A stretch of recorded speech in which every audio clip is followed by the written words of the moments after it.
রক্ত শহীদদের ভুলগিরা ভুলবো না। শহীদদের ভুলগিরা ভুলবো না। শহীদদের রক্ত অমর হবে।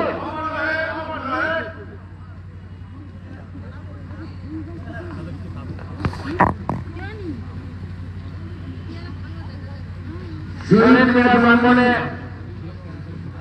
শহীদ বেদিতে স্মৃতি প্রদান করছেন আমাদের জাতীয় বিরোধী দলের নেতা শিলমন্ত্রী মহোদয়, জেলা সদস্য কমল মহোদয় এবং আমাদের দেবাশিস দাস থেকে শুরু করে আমাদের বিভিন্ন নেতৃবর্গ নেতৃত্বগণ, এছাড়াও বিভিন্ন গ্রাম পঞ্চায়েতের প্রধান উপপ্রধান সদস্যরা এবং শহীদ পরিবারের সদস্যবৃন্দ,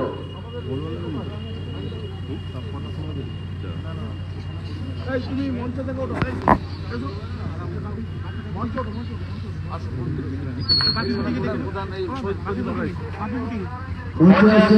আমাদের সম্মানীয় দাদা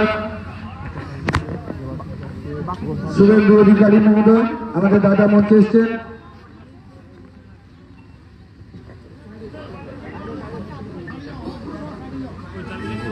সুপ্রভাত, 7টা বেজে গেছে। আপনারা সবাই 6টা থেকে এসছেন।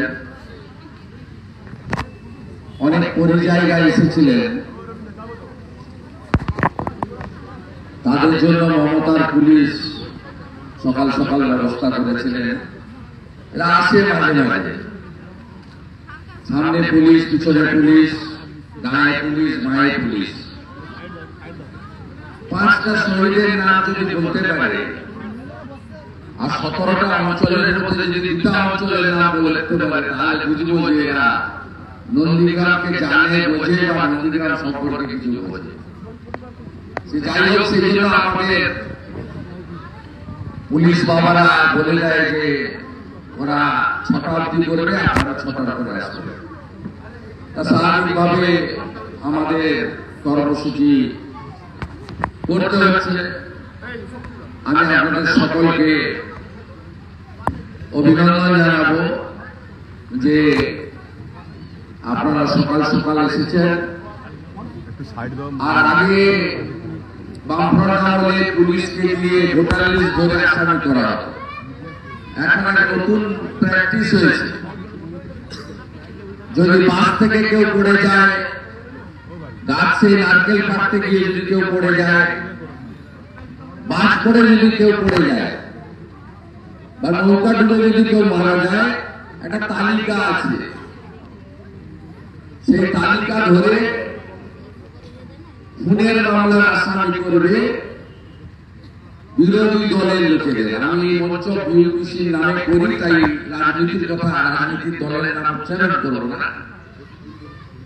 বিরোধী দলের লোকেদের মানে বোতলটা নতুন, মদটা পুরানো, ব্যবস্থা একই। তাই এই লড়াই আমাদেরকে চালিয়ে যেতে হচ্ছে, হবে। আমি সমস্ত শহীদ পরিবারকে প্রণাম করি। তারা আমার সঙ্গে প্রথম দিন থেকে আছেন, আজও আছেন। এবং আমাদের রাজ্যের মাননীয় মুখ্যমন্ত্রী আপনাদের উপরে দাঁড়িয়ে মুখ্যমন্ত্রী হয়েছিলেন 11 সালে। তার 2টো কাণ্ড আমি আপনাদের কাছে বলব। একটা হলো, বেশ কয়েকজনে যাদেরকে তুলে নিয়ে গিয়ে 2007-এর 10 নভেম্বর হাত পা বেঁধে বারাতলা অঞ্চলে কেটে কুচিয়ে কামাতাতে প্যাকেট করে সাগরে ভাসানো হয়েছিল, সেই লোকেদের নিয়ম হচ্ছে আমাদের দেশের আইন অনুযায়ী 7 বছর হয়ে গেলে তাকে মৃত ঘোষণা করা যায়। 7 বছরের আগে করা যায় না। আপনার আমার সকলের পরিশ্রমের ফলে, এত মানুষের ত্যাগের বিনিময়ে যে মুখ্যমন্ত্রী ক্ষমতায় এসেছেন, আমরা 7 সালের পরে 14 সাল 14 সালে মুখ্যমন্ত্রী দুটো ভাঙাবাড়া ব্রিজের কাছেও আবার তৃণমূলের তরফ থেকে না সে তো করতেই পারে, সবাই করুক না। এই শহীদ মিনারে দেখুন ভিতরে পতাকা নেই, বাইরে আমাকে যারা রিসিভ করলাম বললাম পতাকা বাইরে, এই তো সবার এখানে ট্রাস্ট বানিয়ে দেওয়া হয়েছে। এটা তো আমার একার নয়, তারাও এসে তারা আসে না কেন, ঢুকে না কেন, মাল্লা যে কেউ দিতে পারে। এবং সেই সময় সমস্ত বিরোধী দলের ভূমিকা ছিল, এসইউসিআইয়ের ভূমিকা ছিল, প্রভাস বাবুদের বিরাট ভূমিকা ছিল, লালকৃষ্ণ আদবানির ভূমিকা ছিল। লালকৃষ্ণ আদবানি প্রথম তো খেজুরির অবরোধ তুলেছেন, তা আপনি অস্বীকার করবেন কেন? আমি তো বলছিলাম মমতা ব্যানার্জিকে আমরা যখন ডাকতাম আসতেন, বাকিটা আমরা করতাম, আবার চলে যেতেন। আবার আমি এখানে আসতাম, যে দায়িত্বটা এখানে দিয়ে যেতাম নিশিদাকে, বা ওখানে আপনার ওই ওপারের অঞ্চলে যারা ছিল স্বদেশ অধিকারী, অশোক করণ বা অন্য যারা ছিল, কেউ কেউ তৃণমূলেও আছেন, তা আমরা সেইভাবেই করতাম, সবাই মিলে আন্দোলন হয়েছে। সিপিআইএম ছাড়া সমস্ত দল প্রায় ঐক্যবদ্ধ ছিল, এবং এখানে প্রত্যেকেরই কিছু না কিছু অবদান আছে। মহেশ্বেতা দেবী টাকা না দিলে আমরা তো জামিন করাতে পারতাম না। মহেশ্বেতা দেবী তার ম্যাক্সেসেই পুরস্কার সার্কিট টাকা, তার 30 লক্ষ টাকা দিয়েছে আমাদের অ্যাকাউন্টে, তার টাকায় জামিন পেয়েছে সবাই, হাজার হাজার আসামি ছিল। তো আপনি অবদানটা অস্বীকার করবেন কেন?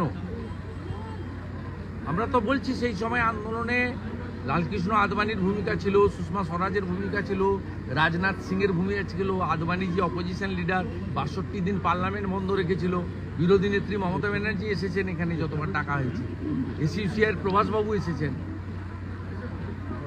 এখানে, এমনকি ফরওয়ার্ড ব্লক বামফ্রন্টের শরিক ছিল, অশোক ঘোষ এসে মিটিং করে এখানে প্রতিবাদ করে গেছে। আচ্ছা, আমরা ইতিহাসটাকে বিকৃত করতে চাই না, আপনারা বিকৃত করছেন কেন? এই একটা চোর তারাচাঁদ বাড়ে জাহাজের মতো বাড়ি করেছে, সে একটু আগে এসে আমাকে আক্রমণ করছে, আমাকে আক্রমণ করবেন কেন?